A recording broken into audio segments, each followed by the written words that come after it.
Allez,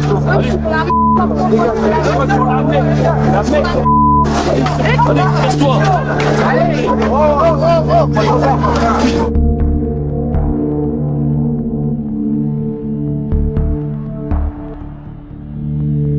J'ai mis de ses droites, La meuf là? rien à foutre, meuf, pas meuf, c'est des rebeux. Il y a des gens qui menacent les Noirs et les Maghrébins, je vous en parle. Vingtaine de groupes néo-méchants, vous comprenez ce que ça veut dire. Menaces de meurtre des Noirs et des Maghrébins. Des menaces de mort aussi contre des élus. Du programme où ils ont déjà fait des ratonnades. L'enquête a été menée par Taj Mahat, c'est un groupe sur Twitter. C'est un groupe de Maghrébins sur Twitter. Et je vais vous mettre le lien si je peux. Leur enquête, c'est sur FRDTer. C'est un groupe de néo-méchants. Leur but, c'était de rassembler tous les identitaires en France. Le cofondateur, Vlad, dit bien explicitement dans un audio que leur ennemi, ce sont les Maghrébins, les musulmans et les Noirs. Je vous mets un audio et je reviens pour la suite. Si tu voulais faire des groupes sans les nazis pour aller se bagarrer dans la rue contre les antifas et contre les arabes, pour aller les ratonner, je te jure que ce serait bien moins fort. En fait, pour le moment, c'est ça en fait, c'est pour le moment, c'est des alliés de circonstance. Donc pour le moment, on fait avec. Mais c'est vrai que moi, je suis contre le nazisme à 8000%. Après, je pense que, le plus gros ennemi à l'heure actuelle, ce sont les Arabes, les musulmans, les Noirs. C'est eux le vrai problème pour le moment.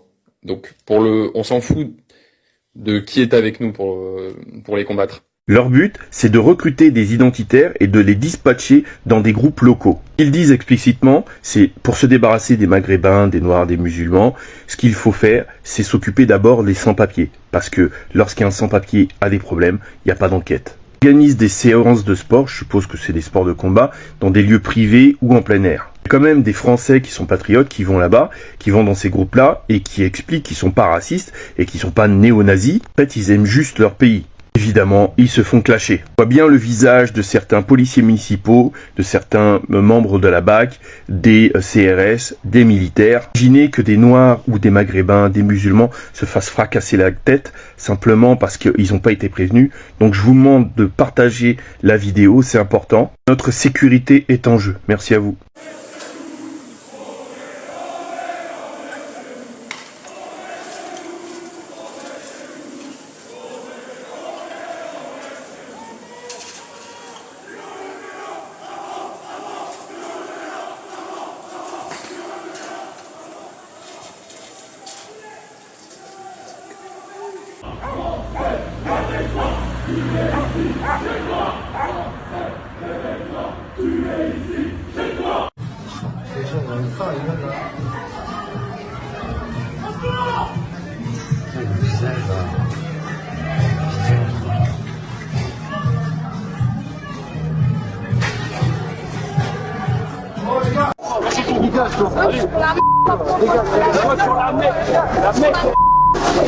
Allez, casse-toi.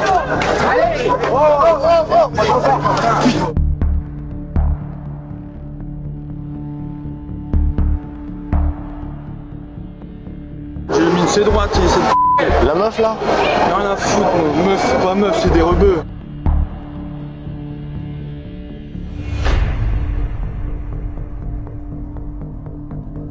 On vit à l'étranger, chez soi. Et les gens ressentent un sentiment de dépossession identitaire. On leur vole leur chez eux. On leur vole leur manière de socialiser. Et ça, c'est un sentiment extrêmement violent.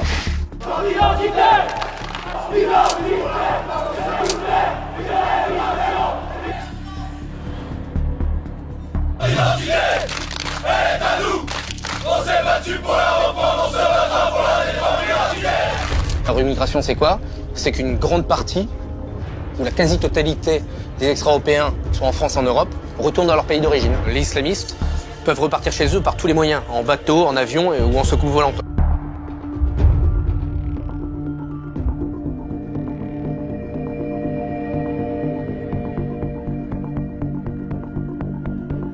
On a un message clair pour les migrants clandestins, ils doivent rentrer dans leur pays. Leur avenir n'est ni en France, ni en Italie, ni dans le reste de l'Europe.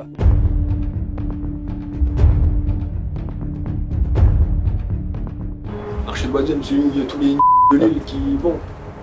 Tu voles un dimanche en voiture, mais tu fais un bordel. Charlie Hebdo à côté, c'est de la piste de chien. Tout ça, merde. Ok, d'accord. Fond de cinquième. Là, t'aurais l'air de structure en papier. C'est hyper violent et en plus, ça fait écho à des actualités qu'on a en France sur le fait qu'il y a des groupes d'extrême droite qui se préparent justement à passer à l'action contre les musulmans ou contre les arabes. En fait, on a des potentiels terroristes en puissance là devant nous.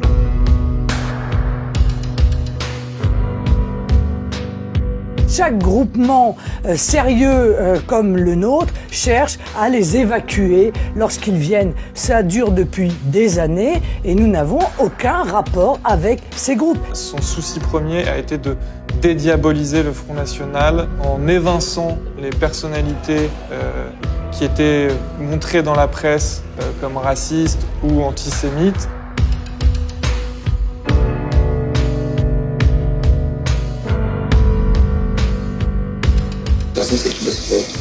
Pour le front, c'est pas une bonne image de montrer un identitaire qui est assimilé à un facho nazi. C'est quoi ton taf? Communication politique. C'est quoi de communication politique? Les discours, corriger les discours, community manager, l'éducation des élus. Ah mais du coup tu fais ça pour plein de partis ou un seul? Oui, c'est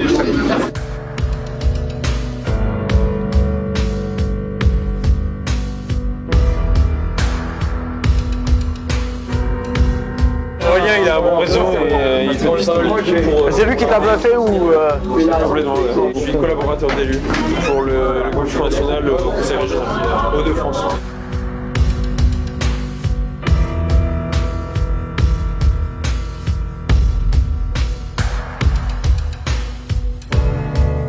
moi mon employeur maintenant c'est en fait je dis c'est je mets les pieds en avant avec les transferts je travaille sur le front. Voilà. Les identitaires ont réussi à faire de l'entrisme.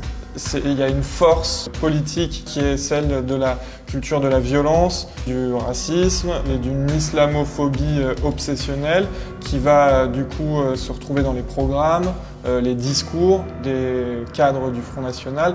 Est-ce que le front dit rémigration et... Bah oui, ça se fera. Bah si on gagne, ça se fera.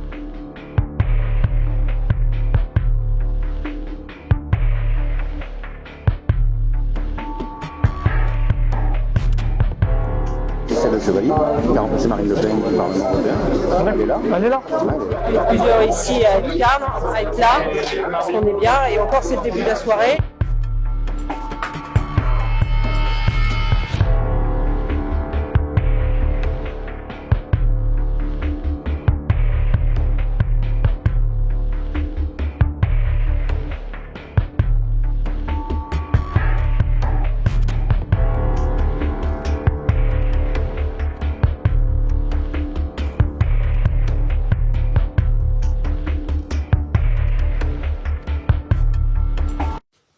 Bonjour à toutes et à tous, je voulais vous faire cette petite vidéo ce soir pour évoquer le contexte autour de nous et la montée de la violence d'extrême droite et des propos racistes auxquels on assiste depuis maintenant plusieurs jours.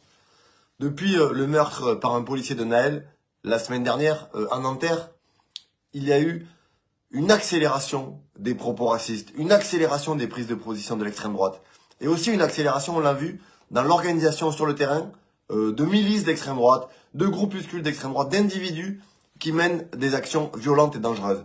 Et ça, il faut le souligner parce que ce qui s'est passé, c'est pas à décoller du contexte depuis plusieurs mois dans lequel on voit une montée du racisme, on voit une montée de l'extrême droite, on voit une montée des idées de haine. Ce qu'on dénonce depuis des mois, on dit que le gouvernement a une immense responsabilité dans ce qui se passe.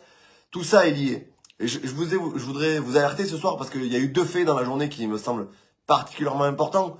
D'abord, la mosquée de Auch qui a été visée par des tags racistes avec des messages dégagés, avec du saucisson sur les portes. C'est clairement en réaction aux appels à la haine qui ont été diffusés sur les réseaux par certaines personnes à viser la communauté musulmane. Et puis encore plus grave, on a découvert via un article du Monde que il y a deux personnes, deux trentenaires, qui ont été arrêtés aux abords de Lyon, à bord d'une voiture avec un fusil, avec des munitions, qui circulaient avec des fausses plaques. Et au moment de leur interpellation, l'un d'eux a déclaré aux policiers « Je voulais me faire des Noirs et des Arabes ». Donc, il y avait préméditation de commettre un attentat raciste sur des gens avec la couleur de peau qui ne correspondaient pas à l'idéal de ce que se fait l'extrême droite de la société. Et c'est extrêmement grave. Il faut prendre la mesure parce que on alerte depuis des mois, on alerte depuis des semaines sur le nombre d'agressions, sur le nombre de groupuscules, sur ce qu'il se passe dans la société. Et là, on a deux faits aujourd'hui. Les tags sur la mosquée de Hoche, certains pourront dire c'est anecdotique, on parle que de tags, non.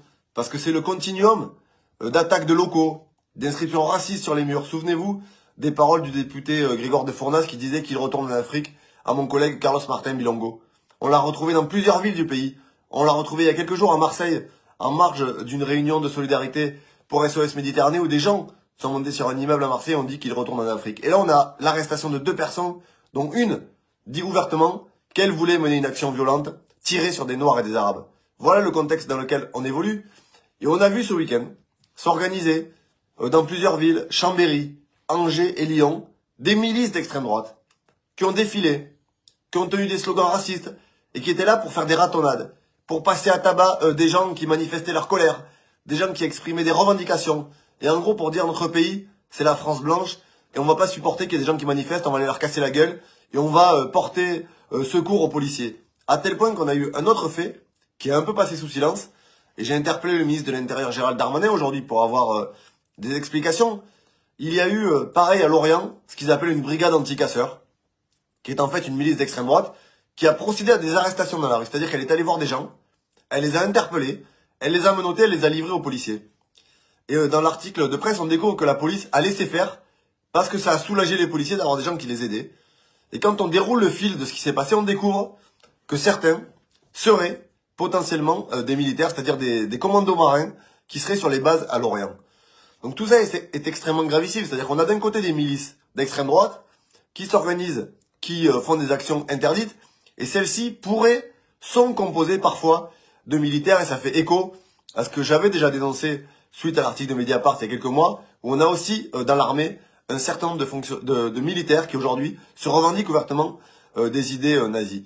Donc tout ça, il faut le prendre en compte. Il faut le mesurer. En France, en 2023, on a eu une arrestation de 2 individus, dont un a dit très clairement, je le redis parce que c'est vraiment gravissime, c'est-à-dire un homme a dit « j'étais là pour me faire des Noirs et des Arabes ». Donc oui, il y a une violence de l'extrême droite.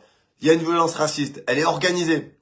On vient de voir le procès des 4 militants qui voulaient assassiner Jean-Luc Mélenchon. On a vu les actions ces derniers mois des groupuscules. On a vu le passage à tabac de l'assistant parlementaire d'Aurélie Trouvé. On a vu des attaques de manifestants à Rennes. On a vu des attaques sur des piquets de grève dans les universités. On a des groupuscules comme l'Action française, comme le GUD, comme Patria Albigès, qui ont mené des actions violentes et se sont attaqués physiquement à des militants. Mais là, on a encore franchi un cap puisqu'on avait des gens qui étaient dans l'objectif de tuer d'autres personnes. Voilà aujourd'hui le danger auquel on est confronté. Et c'est pas étonnant puisque le dernier rapport d'Europol dit que la moitié des arrestations pour des projets terroristes d'extrême droite en Europe l'ont été en France. C'est quand même dans notre pays qu'on a eu, il y a un peu plus d'1 an, l'assassinat d'un joueur de rugby, Federico Martina Rambourg. J'en parle beaucoup parce que ça m'a marqué. Ce joueur de rugby assassiné en plein Paris par des militants du GUD, qui ne devaient pas être à Paris parce qu'ils étaient déjà sous contrôle judiciaire, qui ne devaient pas être armés, mais qui pourtant se sont retrouvés à Paris, ont tué ce joueur de rugby pour une simple raison, c'est-à-dire qu'un peu plus tôt dans la soirée, il s'était interposé entre les militants nazis et une dame de couleur noire parce qu'il y avait des propos racistes. Donc il y a tout ce continuum de violence d'extrême droite. Et le silence assourdissant du gouvernement en dit long sur la complaisance, sur le laisser-faire. On n'a pas entendu un seul mot du ministre de l'Intérieur qui a condamné les milices néo-nazis. On n'a pas entendu un seul mot d'Emmanuel Macron, d'Elisabeth Borne, de ces gens-là qui s'organisaient dans la rue pour aller passer à tabac des Noirs et des Arabes. On a eu très peu de commentaires, pour ne pas dire aucun, sur la cagnotte raciste organisée par Jean Messia en soutien du policier. En gros, vous avez tué un arabe, vous allez être millionnaire. Laurent Nunez a dit il n'y a pas de problème de racisme dans la police. Tous ces gens nient la réalité. Tous ces gens nient la réalité. Et le fait qu'il y ait une inaction du gouvernement, ça pousse à l'action des gens qui se disent oui, on est libre d'agir comme on veut. Quand vous êtes des militants d'extrême droite, que vous organisez une milice privée, que vous arrivez, vous interpellez des gens que vous n'avez pas le droit, et que les policiers laissent faire en disant ça nous soulage, vous nous aidez, mais en fait c'est des gens qui portent pas le même maillot, mais qui en vérité sont dans la même équipe. Donc je voulais vraiment faire une vidéo ce soir pour alerter sur ce qui se passait, pour vous dire aussi de vous protéger, de faire attention, parce qu'il y a des individus d'extrême droite. On a vu le rédacteur en chef de Street Press, Mathieu Mollard, qui aujourd'hui a été ciblé. Il y a des gens qui ont diffusé sa photo en disant si vous le croisez dans la rue, vous allez lui casser la gueule. Moi-même, ma photo a été publiée avec une cible sur ma tête. Ari Halimi, Sandrine Rousseau, leurs adresses personnelles ont été divulguées. Donc, il y a une organisation de recueil de données, de passage à l'acte, d'appel à tabasser des journalistes, d'appel à tabasser des militants politiques. Il suffit de regarder aujourd'hui les commentaires qu'il y a sous les vidéos et sous les tweets qu'on fait pour dénoncer la mort de Naël, pour dénoncer les tags sur la mosquée, pour dénoncer le fait que 2 hommes étaient armés, dont l'un voulait tuer des Noirs et des Arabes. On voit une montée du racisme, une montée des appels à la violence, et c'est extrêmement dangereux, donc il faut s'organiser. Il faut s'organiser pour lutter contre l'extrême droite. Il faut prendre la rue. Il faut ne jamais laisser tranquille ces gens-là. Il faut toujours mener le combat, toujours les affronter, parce qu'ils sont un danger pour le pays, ils sont un danger pour la République, et nous continuerons, dans les prochains jours, dans les prochaines semaines, à prendre des initiatives pour lutter contre l'extrême droite et leur mettre un coup d'arrêt, parce que si le gouvernement ne veut pas prendre des décisions, ne prend pas des choix politiques forts pour contrer ces gens-là, on va s'en occuper, et on ne laissera jamais l'extrême droite dérouler sa haine raciste dans le pays de manière tranquille.